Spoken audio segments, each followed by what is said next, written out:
Alrighty, welcome back to Big Biz Show. I'm Brent Wilsey, and with me is Chase Wilsey. The lead-in and lead-out songs that they play here, I want to find a radio station that does that, because I've liked every single song he picks. He does a great job. Except for the one that the guy I don't know about, who you both know about. What's his name? Bob Marley. Bob Marley. Bob Marley. Does anybody on Facebook know Bob Marley? Am I the only guy? Everybody's saying, yeah, everybody else. I'm the only guy in the world who does not know Bob Marley. And I got to say, even when you played his song, what's that song? What's that song? Interesting. Yeah. What's he look like? He's got dreads and he's a reggae singer. See, I don't listen to reggae music. Yeah, but he's just famous in general, so. All right, I'll let it go with that. All right, well, let's talk about millennials. We try to help out millennials here and stuff and different things that, again, you're a millennial. I guess Bree's a millennial as well. What is the age end for millennials? 18 to 34. 18 to 34. So I don't quite make that one do it. Might be 19 to 35 now since we're a year into moved it. Moved on. Yeah, because it moves up every time. Yeah, so I'm a baby boomer. But actually, there's a study done by Haven Life Insurance Agency showing that, baby boomers, when they get married, they're not quite doing the right things with their money. Millennials, hate to cut you off. Millennials aren't doing the right thing. What did I say? I said baby boomers. Oh, gosh, I'm sorry. I guess it's, 3:30? I'm maybe a little bit tired today. 2:30. 2:30. I can't get the time right today. Gosh, sorry about that. Millennials are not doing the right thing. Baby boomers, well, there's some that don't do the right thing either, so I won't pick on the baby boomers. But anyways, one thing that they're not doing is that they don't realize that the cost of maybe having children and childcare and awfully, they look at, and I do agree with this, when you go to your employer, you can get very cheap life insurance many times to help out. But you also have to realize that if you leave that job, that life insurance is not coming with you.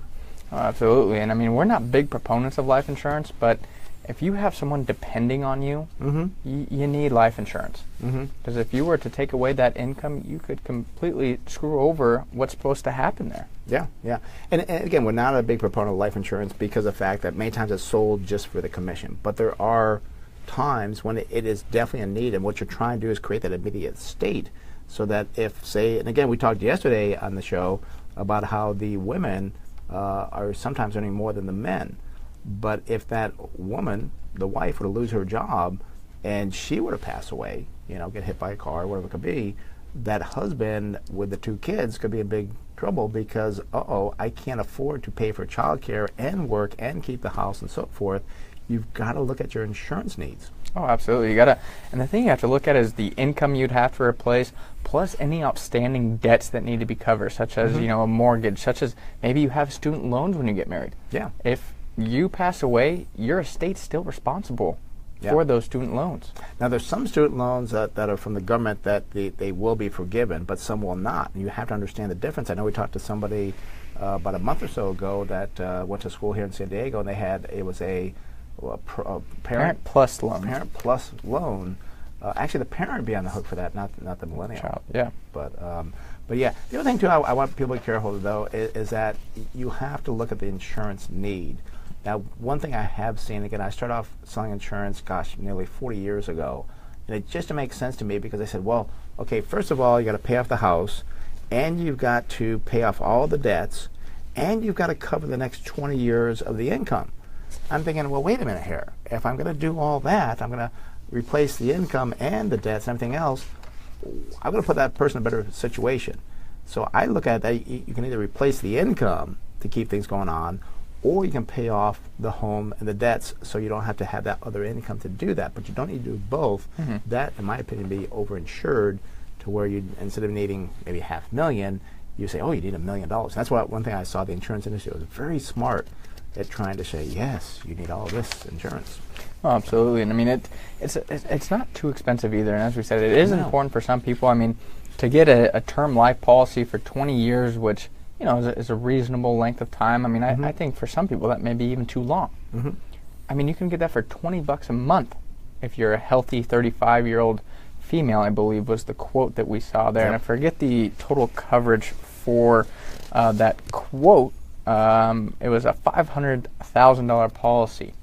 And it was $20 a month for how old? 35-year-old female that, of course, was healthy.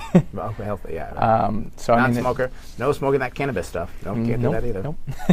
So definitely a healthy female. But what the point is it's important that you have that in place. But you got to watch out for good salespeople because they'll attack your emotional kind of being and say, oh, so you want your family to suffer if you pass away? Oh, you should probably do a universal variable life policy so you'll always have that protection. Mm-hmm. But these policies are very, very expensive, and you could use the money for other things such as child care. Child care. We'll kind of get a little bit off topic. We'll come back to it. But again, before I forget, I want to bring it up that Tony Robbins, who I respected quite a bit before, I'm kind of losing some respect for him because I guess now he's invested into an insurance company, now promoting to financial advisors that, oh, you need to buy, was it UAL. UAL, Universal Index Life Insurance, I think it is. Yeah, UIL. IUL, Index Universal Life Policy. Yes. Yeah, you can tell we don't sell insurance. Because but again, it was such a biased thing saying, oh, you need to buy life insurance and buy this life insurance. Yeah, he's got definitely a biased interest. 25% ownership in the insurance company. That was 25%. I think it was 25%. That's what you said. I said he was partnered with a insurance company, so I'm not sure on the percentage. But either way, he's got a stake in the pie there. And I mean, I can look at all the numbers in the world to show you how our portfolio, how other investments have far outperformed these IUL. Oh yeah, I mean the expenses, and that's one thing that you have a lot of people talk about. Oh, don't pay the high expenses. Gosh, the expenses on insurance are horrendous. And what you look at is like, yes, you have to have that insurance if you have children and a mortgage, and if you pass away, you're going to leave your family destitute because they can't afford it. But you got a time frame. Try to get the cheapest insurance you can, and then take that other money and put it in your 401k or into a SEP IRA or to something to build your net worth. Don't rely on insuring your net worth. And also be careful if you do have it at work, that if you do leave that work, that I'm thinking too that one thing that could happen, you have it at work for like 10 years and you're fine.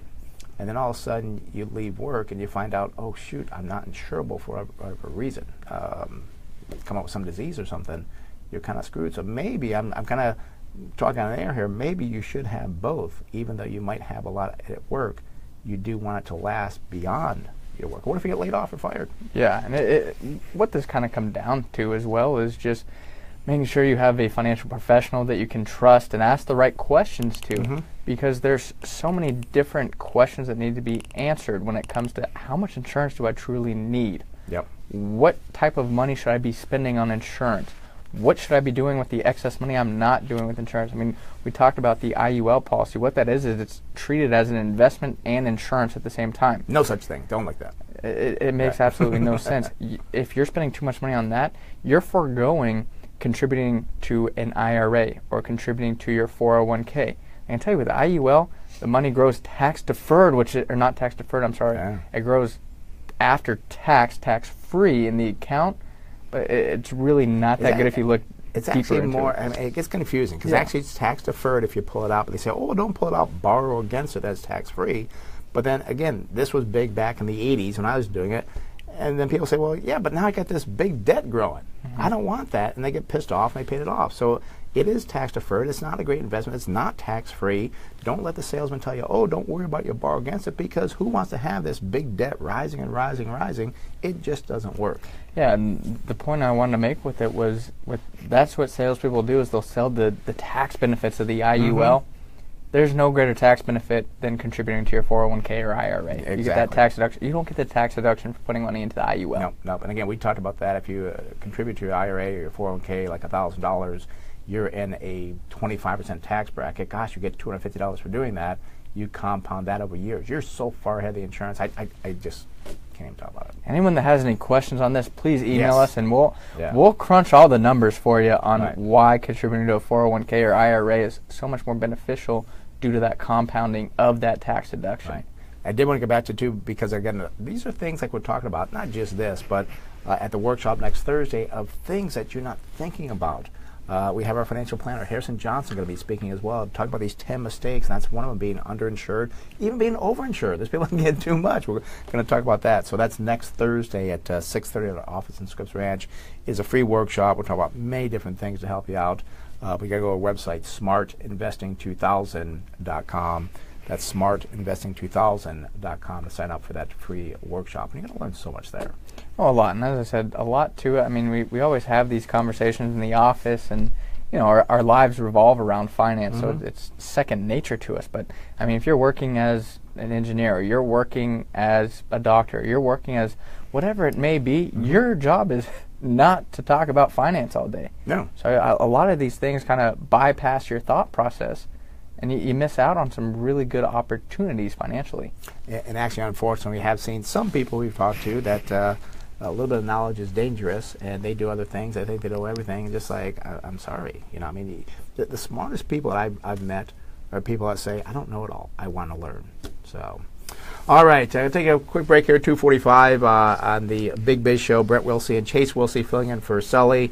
You're listening to the Big Biz Show on 1700 AM ESPN. Stay with us. We'll be right back.